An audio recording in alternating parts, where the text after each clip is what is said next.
Bien. On enlève les masques, oui. Ben, ça y est, on y est arrivé. Et ça ne s'est pas si mal passé que ça. On est arrivé, je parle de juillet et d'aujourd'hui, les rencontres d'Aix 2020 ont eu lieu.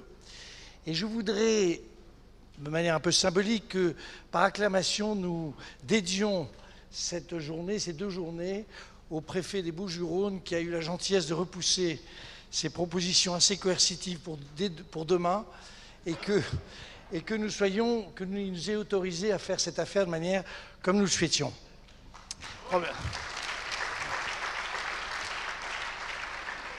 Je ne le connais pas, j'ai juste vu, il est passé un petit moment, mais il avait l'air sympa et je me suis dit, ce garçon n'est pas un mauvais garçon.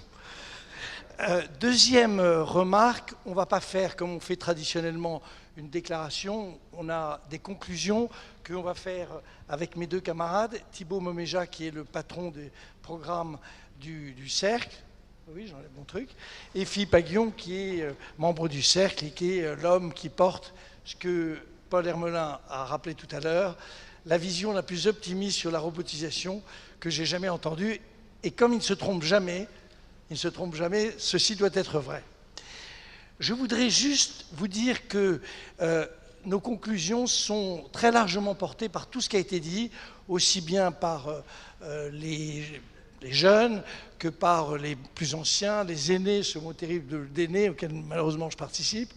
Et nous avons essayé de reprendre dans les dernières minutes tout ce qui, de près ou de loin, avait surgi dans le débat et était apparu, non pas comme tellement nos idées, mais au fond ce qui était la conclusion à la fois du mois de juillet, puisque les rencontres d'Aix ont eu lieu au mois de juillet, et aussi tout au long de ces 2 demi-journées qui étaient particulièrement riches. Et donc nous avons essayé de le faire de la manière la plus, j'allais dire, positive possible pour les uns et pour les autres. L'idée de base, vous en souvenez dans l'introduction, c'est ce que j'ai dit, ça n'est pas de rediscuter du plan de relance, j'en dirais juste un mot, mais c'est que nous proposions, nous tous, dans ce qui s'est passé pendant ces 2 demi-journées, ce que devrait être le discours dans les mois qui viennent, les propositions dans les mois qui viennent de nos politiques, d'ailleurs quels qu'ils soient, dans l'opposition, dans la majorité, tout ce qu'ils veulent, dans, au fond, cette 3e phase qui sera la phase beaucoup plus compliquée que celle qui consiste à lancer un plan de relance, mais dans la réalité de modifier j'allais dire, la manière dont on pense la croissance ou la non-croissance dans les années qui viennent. On a vu tout à l'heure avec Jean-Dominique Sénard et Jean-Pierre Clamadieu qu'on pouvait penser en Europe un nouveau modèle d'entreprise. On a vu beaucoup d'autres choses, je cite cela parce que je trouvais que c'était particulièrement stimulant, et c'est de ça dont il s'agit. Nos conclusions, pas la déclaration, c'est les vôtres, ce sont les vôtres, ce sont celles aussi du mois de juillet, et c'est le monde tel que ce gouvernement, qui a beaucoup de qualités, mais je dis ça parce que je suis poli, ce gouvernement devrait infléchir le discours pour vraiment se projeter au-delà de l'élection présidentielle. Qu'est-ce qu'on veut pour la France et pour l'Europe dans les années qui viennent? Ne pas se contenter de mesures qui sont des mesures, j'allais dire, formidables, mais conservatoires. Donc, c'est comme ça que nous avons pensé le problème, toute l'équipe. Nous l'avons pensé à travers 6 points que je vais commenter très rapidement, puis 10 propositions. Vous garderez celles qui vous vont bien, mais c'est très resserré et c'est, je crois, pas inutile. Alors, vous avez noté, tout le monde l'a dit, mais c'était déjà notre proposition au mois de juillet. Nous considérons que ce qui a été dit, ce qui a été redit pendant ces 2 demi-journées, c'est priorité la jeunesse, pas dans une vision d'un jeunisme un peu facile, mais cette idée que le monde qui va se construire, ce n'est pas celui que je vais quitter, j'espère le plus tard possible, ou que quelques-uns de mes camarades dans les premiers rangs vont quitter, mais là aussi le plus tard possible, en tout cas pour eux je le souhaite, mais c'est vous, et donc c'est priorité. Je prends juste un exemple. Cette affaire de retraite, vous savez qui agite quand même la société française depuis 30 ans. il faut la résoudre. Alors je ne sais pas comment, enfin j'ai une idée, mais elle n'a pas de lieu d'être évoquée ici, mais c'est un des éléments, comme ce que sont les transferts entre générations, qui doit être résolu très rapidement, parce que c'est comme ça qu'on résoudra le problème. On va dans un instant venir sur des mesures plus précises, mais ce problème de retraite qui symboliquement est la défense de ma génération, nous on tient notre retraite évidemment, et qui est celle des jeunes qui se disent on n'en aura jamais, voilà un sujet qui doit être résolu et qui doit faire partie du discours, pas sur le plan d'un technique, mais de ce qui est vraiment le fonctionnement d'une société. On s'est beaucoup dit aussi qu'il fallait qu'on redevienne en Europe et en France des lieux de technologie. Ce n'est pas qu'une question d'argent, c'est que notre génération, votre génération, pardon, pas la mienne, parce que celle-là, out, voilà, votre génération doit de nouveau croire dans le progrès scientifique tel qu'il est, j'allais dire, aujourd'hui proposé. Au fond, pourquoi tous ces talents si brillants français vont, si je prends le cas de la France, vont à droite, à gauche? C'est tout simplement parce que nous sommes dans un pays et nous sommes dans une zone, la zone européenne, qui, au-delà même des problèmes de financement, ne croit pas au progrès scientifique, ne croit pas au vrai progrès, et ils ont le sentiment que c'est ailleurs que ça se passe. C'est vraiment le deuxième sujet qu'il faut qu'on traite. Nous avons évoqué le financement des TPE, tout simplement parce que c'est là où on créera de l'emploi. Et si vous prenez juste là aussi un exemple qui n'est pas dans nos propositions, mais vous voyez, il y a un énorme paquet d'épargne en France qui est l'assurance vie. L'assurance vie, si on ne la renouvelle pas, elle est un prélèvement sur les épargnants. Donc il faut imaginer des solutions nouvelles, peut-être donner des garanties, que l'État donne des garanties de capital à des parties de l'assurance vie qui seraient plus risquées, enfin j'en sais rien. Tout ça, ce sont des suggestions, mais c'est le monde tel qu'il va apparaître. On ne peut pas prélever, j'allais dire, l'épargne des gens, il faut l'imaginer et être très positif. Réorganiser le public, vous me direz ceci, on en dira un mot tout à l'heure. Remettre l'épargne dans le circuit de l'économie, on l'a dit, c'est évidemment le complément de ce que nous avons dit sur le plan. Le plan est un plan d'offre, il faut un relais qui est un relais de demande, et tout ça paraît évident. Et enfin, hier, on a tous été assez impressionnés par Raymond Soubi. Pourquoi? Parce qu'il est quand même un incroyable expert des affaires sociales et il est un incroyable, au fond, plutôt un optimiste. Il a porté la politique sociale en France. Pour porter la politique sociale en France, il faut être un sacré optimiste. Eh bien, hier, il nous a donné le sentiment qu'il était vraiment inquiet. Et moi, je suis inquiet, nous sommes inquiets, pardon, du jeu, nous sommes inquiets du fait qu'il puisse y avoir une crise sociale assez rapidement liée à des tas de phénomènes qui pourraient se conjuguer, mais notamment ce tsunami, pour reprendre l'expression de Michel Yael, ce tsunami du chômage, qui est un truc terrifiant, terrible, qui touche évidemment les jeunes.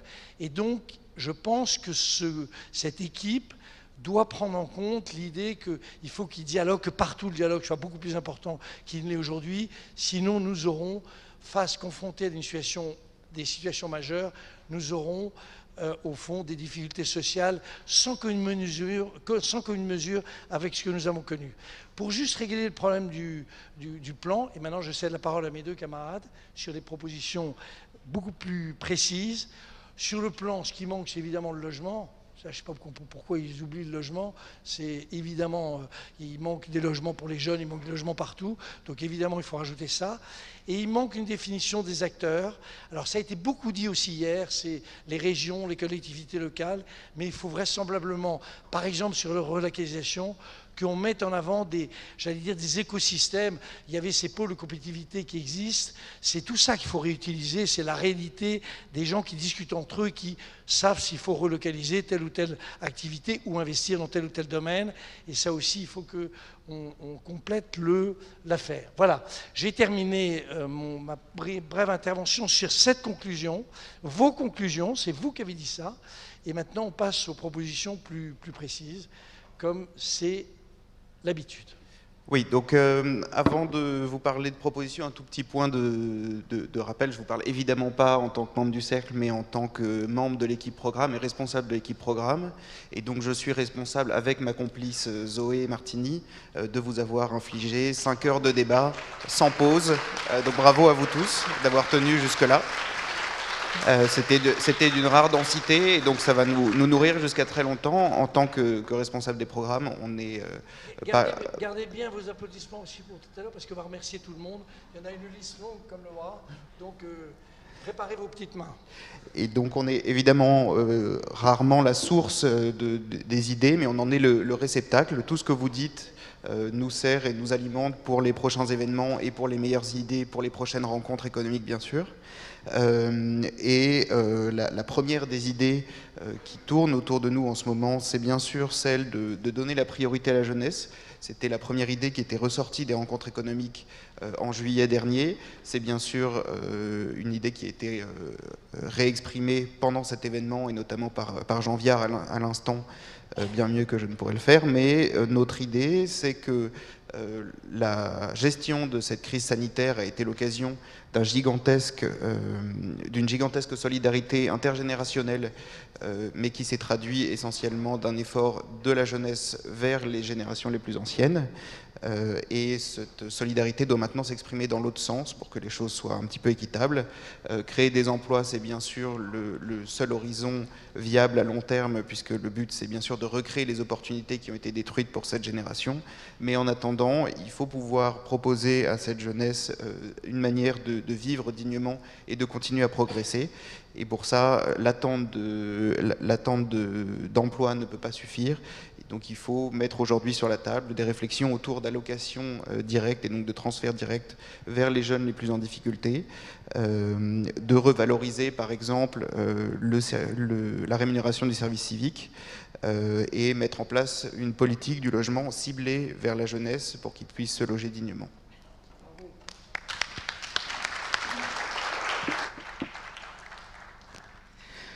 Oui, donc en fait, le Covid a été un révélateur de problèmes plus profonds que nous avions déjà avant, et en particulier de la désindustrialisation de la France. En fait, dans un certain nombre de domaines, nous étions leaders au début des années 2000, comme l'Allemagne, et on a perdu le leadership dans beaucoup de domaines. On était dans la pharmacie, on était dans l'automobile, on était dans des domaines, et on a perdu dans certains domaines importants le leadership que nous avions, mais c'est tout à fait rattrapable.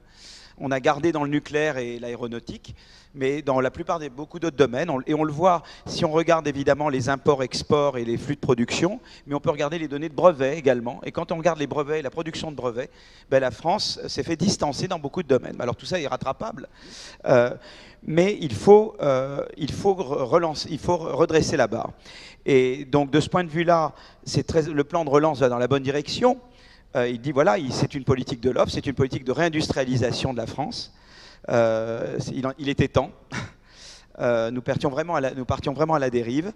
Un problème, c'est la gouvernance. C'est-à-dire que voilà, Jean a mentionné tous les moyens considérables qui vont être mobilisés.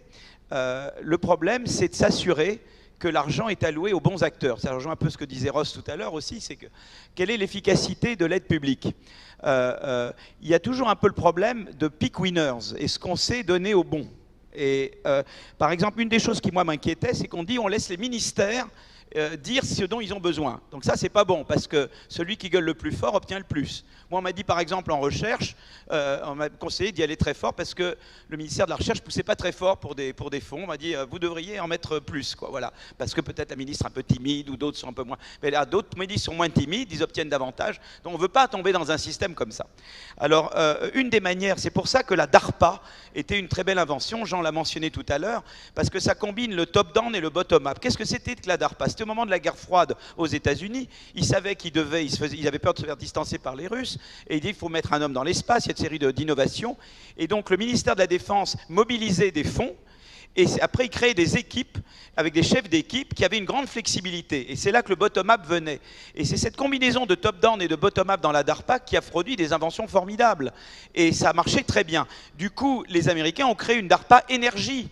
Et puis après, ils ont créé la BARDA, qui est l'équivalent de la DARPA pour le biotech. La BARDA, elle est hyper dynamique maintenant. C'est eux qui vont chez Sanofi, qui achètent les vaccins, etc. Nous, on n'a pas de BARDA. On n'a pas de BARDA en France, on n'a pas de BARDA en Europe.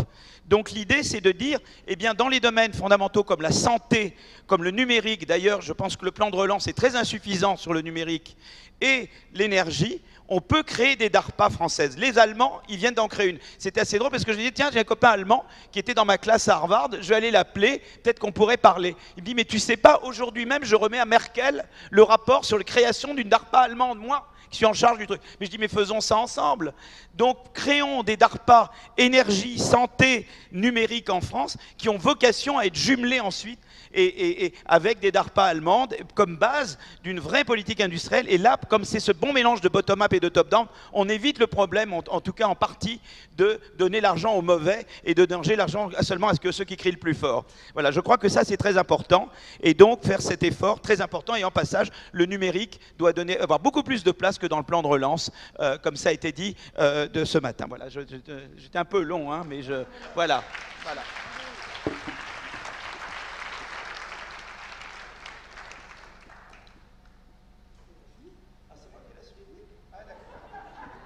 Je ne savais pas, j'avais pas.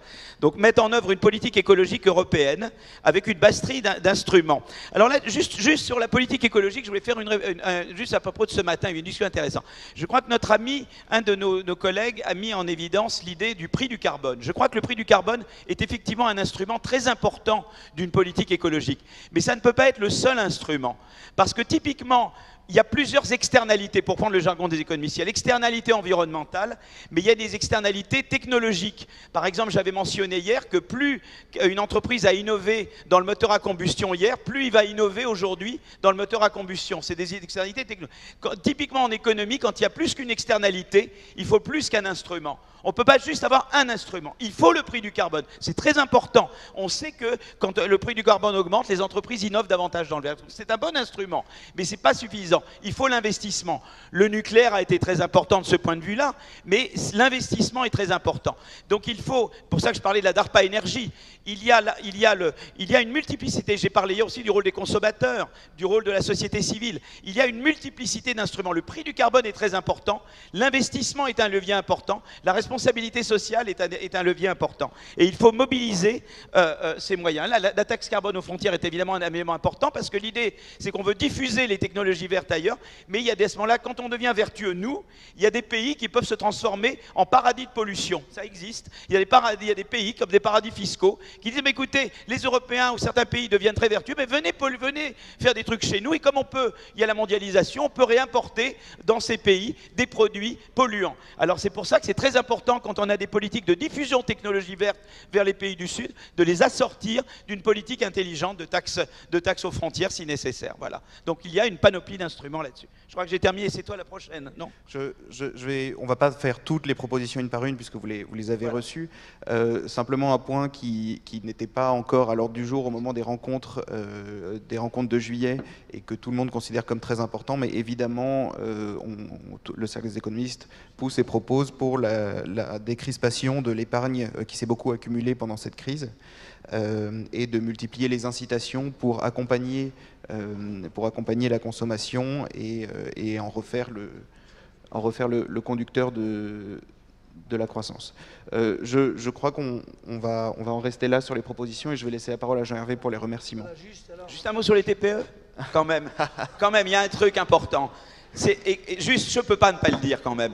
C'est que une autre insuffisance du plan de relance, 3 milliards pour les TPE, c'est quand même très insuffisant. Alors je ne sais pas où il faudrait aller, mais je pense que c'est plus vers 10 milliards qu'il faudrait aller que 3 milliards. Je pense que c'est très très insuffisant. Voilà, ça c'est personnel, peut-être que c'est reflète moi. Voilà, alors il y a ce qu'on dit également sur l'impôt de production, qu'il faudrait aligner sur les impôts de production allemands, ça va tout à fait dans le sens que disent l'Europe, parce que c'est vrai que chez nous c'est tout. Souvent on a un truc qui dit je vais te surtaxer, mais ensuite je vais te subventionner. Ça me rappelle le film Marathon Man. Tu avais vu Marathon Man? Tu es le dentiste, Laurence Olivier, qui te mettait très mal et ensuite dit mais maintenant je vais te faire du bien. Donc on ne veut pas faire une méthode Marathon Man vis-à-vis des entreprises. Et effectivement, je pense que ça c'est une voie dans laquelle je suis désolé. Hein. Je me tais. Je dis plus rien. Pas du tout. Je voulais juste en conclusion dire qu'on a beaucoup parlé du plan de relance, mais le plan de relance, ça y est, il est parti, on va pas, il y a 71% des Français qui sont pour, on ne va pas inlassablement expliquer qu'à la quatrième ligne, il y a un truc qui manque, etc. En revanche, tout ce que nous, on a essayé de faire à partir de vos propositions, à partir de ce qui a été discuté, c'est essayer de bâtir une espèce de schéma sur ce qui est nécessaire pour les années qui viennent. On a beaucoup parlé de rupture et Jean Viard, avec un talent qui m'a dit qu'il était docteur en économie, donc il était en train de se tirer une balle dans le pied tout à l'heure, mais qui disait avec très justice, enfin il disait de manière très juste, c'est une rupture massive, il faut bien la comprendre. Ce qu'aujourd'hui on n'a pas, c'est un discours sur l'avenir, la troisième étape, et au fond, vous allez trouver dans vos réflexions les éléments qui ne sont sûrement pas suffisants de ce qu'est cette troisième étape et la manière dont il faut l'imaginer. Alors maintenant, je voudrais remercier, d'abord vous remercier vous, je remercie le préfet, parce que franchement, il était sympa le mec, hein. Parce que franchement, quand j'ai vu le Castex à la télévision commencer à dire on va prendre des mesures et tout, je me suis dit, et puis Marseille, c'est terrible ce qui s'y passe, etc. Je me suis dit, on annule, vous imaginez, alors qu'on va terminer sous le soleil et tout ça. Alors maintenant, il faut que je remercie tout le monde. Je vais commencer par vous remercier, vous. Je voudrais remercier tous nos partenaires. Ce qui est formidable, c'est qu'on a eu beaucoup de partenaires qui nous soutiennent. Au passage, ne perdez pas la main pour l'année prochaine. Surtout, ne relâchez pas l'effort. Ne relâchez pas l'effort. Bravo, vous êtes formidables, mais je l'ai dit, comme on l'a dit, on est déjà, nous, dans la troisième étape, et la troisième étape, c'est juillet de l'année prochaine. Il faut remercier la direction générale parce que c'est eux qui portent ce dispositif depuis... Ça fait 6 mois qu'on bosse comme des malades. Donc évidemment, je pense à Marie Castin, Anne Vernois et Guillemette Demus.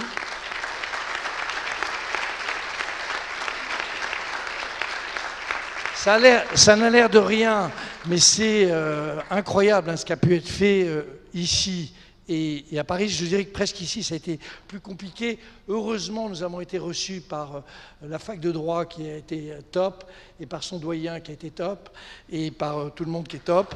Voilà.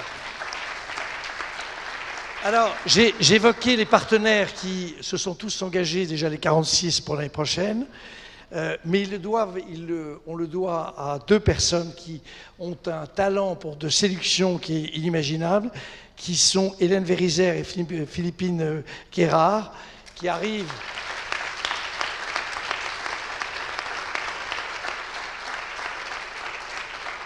Une équipe programme qui a fait cette année, on a quand même fait 2 programmes et avec ça, avec l'énergie, le talent, arriver à comprendre ce que veulent les membres du cercle des économistes, parce que tu as raison Jean, les économistes c'est pas facile, hein, c'est pas facile. Et donc Thibault Moméja, Zoé Martini, Lise Frisch et Clément Lebourg, bravo, merci à eux. Non, là-haut. Et vous ne bougez pas, on a besoin de vos applaudissements. Vous avez été content d'être là, donc vous continuez à applaudir. Non, on ne part pas au moment des applaudissements. Non, je vous ai à l'œil, vous. Je ne suis même pas sûr que si vous êtes partenaire, on vous reprend l'année prochaine. L'équipe événementielle, donc, alors celle-là, on est là, hein, ça marche bien, vous avez vu, il y a la télé, il y a tout ça. Laure Koum, Alexandra le tourneur d'Ison, Nicole Bordet qui est la régionale de l'équipe, Clément Dufour qui a été formidable, ainsi que Pauline Porcheron et Stanislas Japy. Merci à eux. Merci à eux. Non, madame, vous voudriez bloquer la porte là pour l'empêcher de partir. On a besoin de vos applaudissements, madame. L'équipe communication, Anaïs Paccard et Thierry Coumagnon et Alban Schneider, bravo. L'équipe 18-28, vous êtes là, les bleus là. Alors, vous êtes presque aussi bons que l'équipe de France de foot. C'est Sophie Parizel et Léa Levande-Bérini.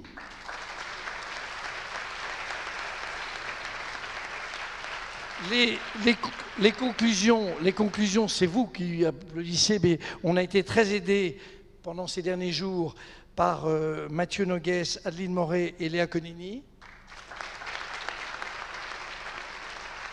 Le festival Paul Hermelin, c'est le président du conseil d'administration, parce que non seulement ce qu'il a raconté tout à l'heure était très intéressant, mais par ailleurs, il mène sa barque dans des circonstances qui ne sont pas faciles, rien n'est facile, bravo à lui.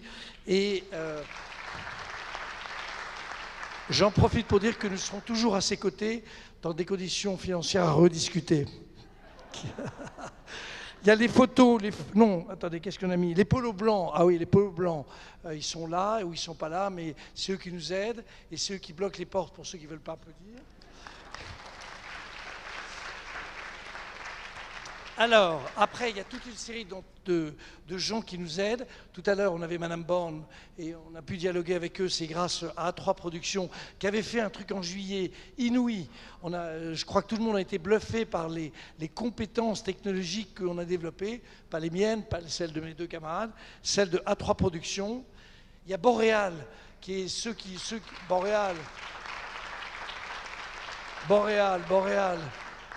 Boréal, il faut que vous les preniez, je dis ça pour les présidents, n'oubliez jamais Boréal, n'oubliez jamais. Aviso, qui est Pierre-André Mollaret. Oui, Boréal, c'est Didier Guillan. A3 Productions, c'est Denis Rouzotte. Aviso, c'est un très joli nom pour la marine. Et c'est donc, j'ai dit, c'est Pierre-André Mollaret. Tout à l'heure, et vous avez vu la décoration, c'est top, c'est toujours notre ami Olivier Rouget, qui a développé la société Exo. Hélène Traiteur, miam miam, j'en suis déjà, voilà. Alain Viviano, qui est soi-disant à la retraite, mais sans qui rien ne serait possible. Ah, je dis ça vraiment, Alain Viviano. Et toute l'équipe de l'université d'Aix-Marseille, la flotte des chauffeurs qui nous ont emmenés. Il y en avait un qui n'était pas content hier car il ne voulait pas nous emmener, il voulait mettre plein de jeunes avec les vieux. Comme vous savez, les jeunes et les vieux, c'est pas bon pour le Covid. Donc, à part lui, franchement, un grand merci à eux tous. Un merci à vous. Bonne année et on se retrouvera, je crois, ici, dans cette configuration, mais en réfléchissant peut-être sur les méthodes, parce que ce qui a été développé, cette idée des guest speakers, ça c'est vachement bien. On se retrouvera le 2 juillet à 13h45.